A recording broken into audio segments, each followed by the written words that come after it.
What happened between Sam and Emily is very often misconstrued. Sam never attacked Emily or intentionally tried to hurt her, and Emily didn't exactly just accept being with Sam while he was with Leah. The whole Sam imprinting on Emily story is very twisted and convoluted, and I have so many issues with it and the details within it, but I hope that clarifying this story will demonstrate imprinting for what it is, a loss of autonomy and not something to blame the imprinter for. Imprinting is not reciprocal in that the imprintee does not have to submit to or obey the imprinter, but I do feel it's clear that it does affect their feelings in some way, and I would consider both Sam and Emily victims of this situation in different ways. So Leah and Emily are cousins, and they actually grew up together and were best friends, and Leah had been dating Sam very seriously.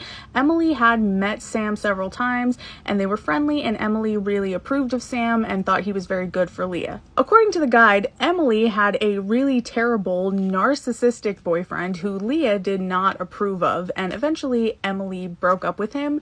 I'm not sure why Stephanie chose to include that detail.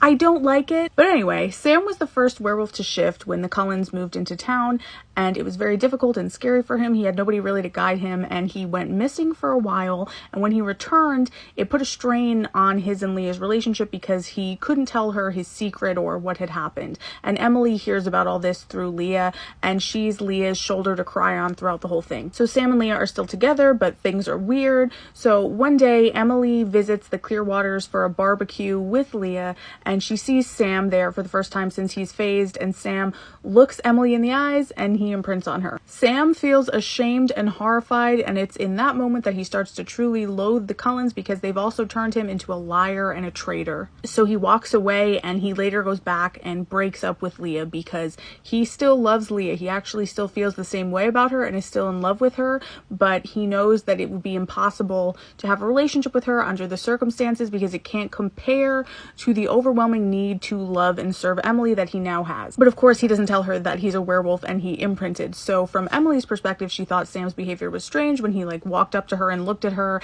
and then walked away, but she already started to feel this instinctive feeling that he wasn't going to keep his secret from her. So when Sam shows up at Emily's house, she knows she should be shocked, but for whatever reason, she's not, and she finds that she expected it, and he tells her that he broke up with Leah and he loves her. And Emily also finds that she expected that, but she's very angry, so she tells Sam to go away. This is physically painful for Sam, but he does what she says, and Emily knows she hasn't done anything wrong, but she's already starting to feel guilty. She calls Leah and tells her what happened, and they talk about it, and they agree that Sam is a horrible person, though deep down Emily has some doubts about that. Emily also realizes that she should have told Sam never to come back, but she didn't, and she knows he will come back, so the next time he comes back, she's prepared, and she tells him that he has to tell her all his secrets and everything that he was keeping from Leah, so he does, and he phases in front of her and tells her that he's a werewolf and he imprinted on her. Emily struggles to wrap her head around the magical world he's showing her, but now she can't deny that everything he said was true, but she still feels that she cannot accept his love for her and that he belongs to Leah, so she considers it her job to get Sam to go back to Leah, and this is the one thing that Sam is able to refuse Emily. He tells her that he will do whatever she wants, but he loves Leah too much to act out a charade with her, and that it would be impossible to have a relationship with her under the circumstances, and that would hurt Leah more. And this frustrates Emily, but she knows instinctively that she has to keep Sam's secret, so she tells Leah that Sam has been back, but she doesn't tell her the whole truth about the werewolves and everything. Nothing romantic had happened between Sam and Emily at this point, but they were meeting up and he was explaining things to her, and Emily couldn't deny that she really enjoyed spending time with him. Rumors started circulating, and Emily was very ashamed, and she couldn't explain her behavior to herself or to anybody else. So the next time she sees Sam, she lashes out at him. Emily tries to order Sam to go back to Leah, and she calls him a liar, and through Leah, Emily learned a lot about Sam and his life, so she says something that she thinks will hurt him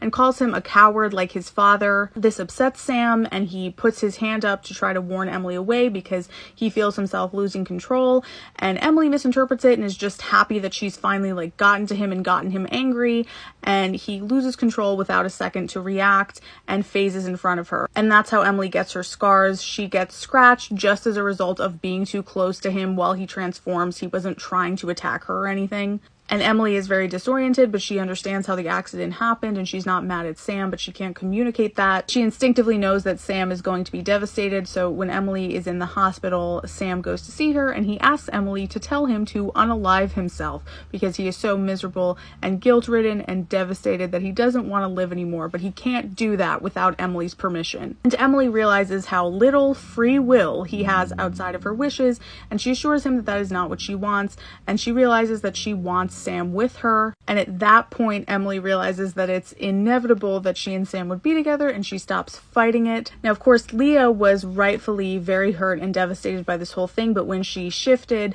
and she learned about imprinting and learned the whole story, she no longer blamed Sam and Emily, but she was still very hurt, and it still hurt Leah very much to be around Emily, and Emily knew that. And it says that Emily tried her best not to hurt Leah further and fervently hoped that she would find happiness again. So for me, I would say the person that I blame most for this is Stephanie for writing it, and this is coming from somebody who loves Leah and hates the way that she was treated throughout this whole thing. I really don't like the way this whole story was done, and I find a lot of the details to be really weird and unnecessary. I think a lot of the racist and misogynistic themes that we talk about come to light here, like this theme of Native men as aggressors, and although this was not an intentional act of harm from Sam, and it's weird to insist that it is because it wasn't, it reiterates this theme of them being uncontrollable aggressors who, despite their best intentions, hurt people, hurt women, and hurt the women they love because they can't control themselves. And it really doesn't even make sense with their lore, because the whole reason these werewolves exist is to protect humans, and Sam's entire purpose after imprinting is to protect and serve Emily. Leah, of course, is just treated horribly throughout this entire thing, and Emily gets the guy, but she gets hurt and permanently scarred for it.